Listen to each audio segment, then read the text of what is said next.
Sources tell us that Vance Boelter has been arrested and he is alive. This just coming into our newsroom right now. This is what sources are telling us, that he has been apprehended and that he is alive. And we can presume that it is happening right there on that area that we are showing you on the map, which is where he was last spotted just minutes ago. This is an area, again, that they have had a lot of focus on throughout the last 24 hours. People across the state of Minnesota and legislators that were targeted in these attacks and that may have been listed can breathe a sigh of relief as quickly as possible as we came together in an incredibly complex set of circumstances in that. He was arrested, as you saw earlier this evening, in the area of 35600 block of 200th Street, Green Isle. What happened in that is, as we noted, there was a manhunt going throughout the day in that area that we've discussed previously, and there was information provided that he was seen in the area. When that information was provided to the investigators that were conducting the ground search, they converged on the area with a number of SWAT teams with the assistance of the Air Wing from Minnesota State Patrol. So there we go. So somebody saw him and the SWAT showed up and they knew he was out there. I'm very proud to tell you that we took the suspect into custody who is responsible for this. That was within 43 hours of the incident. There's no question that this is the largest manhunt in the state's history. Just down at the scene where he was taken into custody, there was 20 different SWAT teams over an extremely large area hunting this individual down to take him into custody. I believe that the state of Minnesota and certainly the city of Brooklyn Park should be extremely proud. I mean, the cops did find this guy, but let's be fair. I don't want to take anything away from the police work, but the guy, he owned a house in Green Isles. So this guy literally went to the neighborhood, to the area where everyone was fucking looking for him.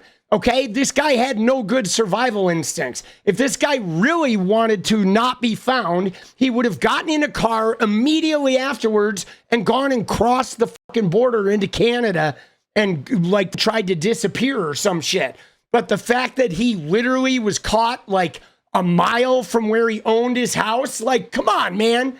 Really great police work. You went to where he owned his house. He was dumb enough to go there, and then you fucking caught him. Okay, like, you know what I mean? I mean, sure, they caught him. I don't want to take anything away, but he didn't really try to not get caught. If I had done that crime, they wouldn't have caught me because I wouldn't have gone to fucking Green Isles where I owned a house. You know what I mean? I would have had a better plan and gotten the fuck out of Minnesota. You know what I mean? It's like, bro, come on, man. This guy, like, didn't want to not be caught. So here's what we know. Hoffman and his wife get shot.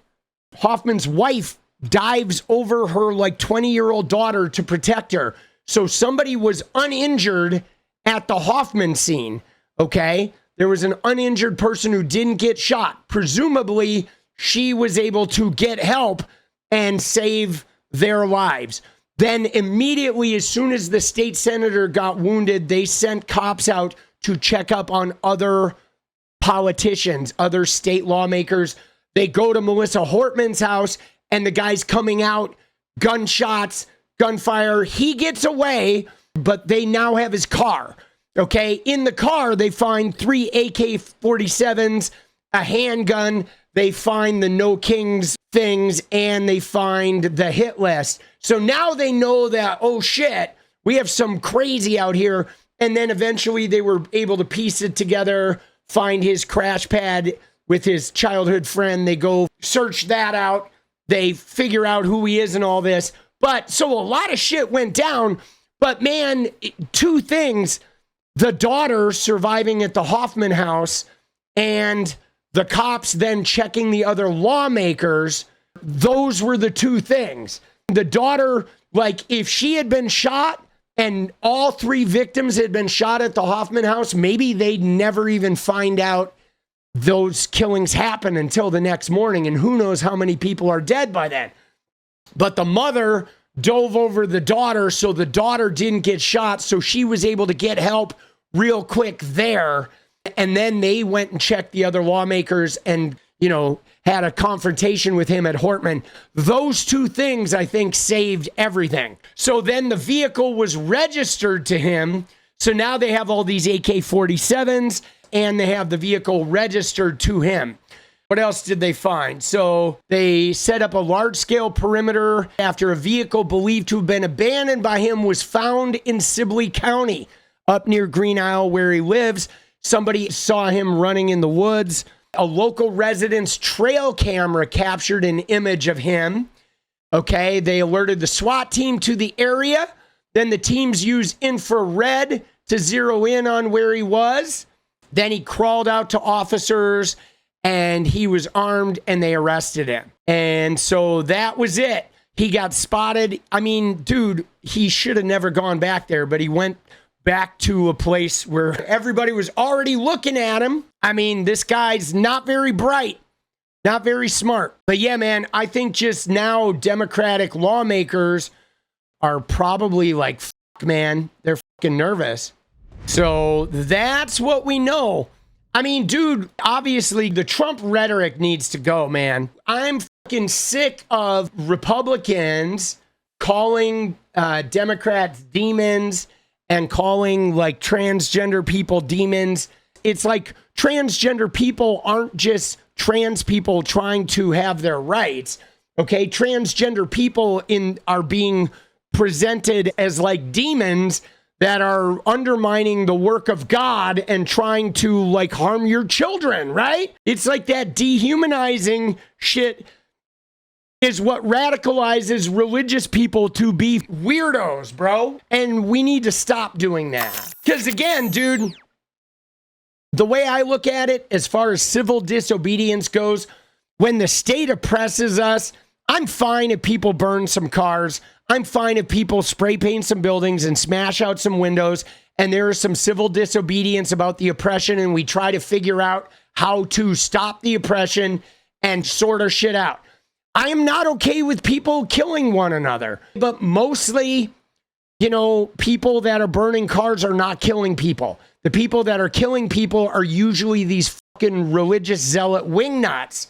You know what I'm saying? You know? And so if you look at like left-wing violence, will burn some buildings down and throw some Molotov cocktails and do some spray paint. Right-wing violence is like the dude in the MGM Grand knocking out windows and shooting 400 people at a concert. There's a difference, okay? The right-wing violence always involves like this fucking weird religious killing because they're eradicating demons. Let's nix the demon talk. They're trying to say this guy's a Democrat. This guy is an anti-abortion, anti-LGBTQ, like, you know, proselytizing religion to the Congo. If you look at the videos of his religious shit, they're pretty wild. This guy was a deeply evangelical, like blood of Christ kind of guy. And those people are already wackos a little bit and not like, I mean, I don't want to trivialize it by saying wackos, but the problem is that religion, if you are mentally ill, religion can really fuck you up. Okay. If you're mentally ill and you have some type of narcissistic protectionist complex and you find religion and religion tells you those demon Democrats are killing babies and they're against God's will, you might end up killing some fucking Democrats, okay? Because religion starts making you think you going and taking their lives is doing God's will. Mentally ill people who find religion are extraordinarily dangerous. Religion is as dangerous in the hands of a mentally ill person as a fucking howitzer or a gun is. Okay, that's what's crazy. You mix a mentally ill person with religion and they will kill people every single time, guys. It's real toxic. Well, everyone's calling him a Democrat. He's not a Democrat. He would be offended if people called him a Democrat. So, but he, because of this board thing he was on for Governor Walz, it wasn't to serve. He was just serving the community. But he I can't believe a political issue would cause him to do such a thing. See, that's the thing that's hard for people to comprehend, right? This is what makes Trump so dangerous. Trump himself is not dangerous. What's dangerous is Trump and his enablers like Mike Johnson and his enablers like Mike Lee and his enablers like all these right-wing people that keep saying Democrats are demons, trans people are demons, they hate America, they hate God, they're trying to hurt your children. What happens is they're dangerous because mentally ill people who are scared and deeply into religion start believing the shit they say. And that rhetoric and that religion gets them then fueling, thinking they have to go kill these people for their God. And that's where it's f***ed up. What is up, guys? Thank you so much for watching. If you like the video, you want to support independent resistance media, you know what to do. Drop that sub, hit the like button, and please share it. And we do love our members, so if you want to become a member, it's another really great way to support. Thanks again for everything, guys. I'll see you next time. Let's go.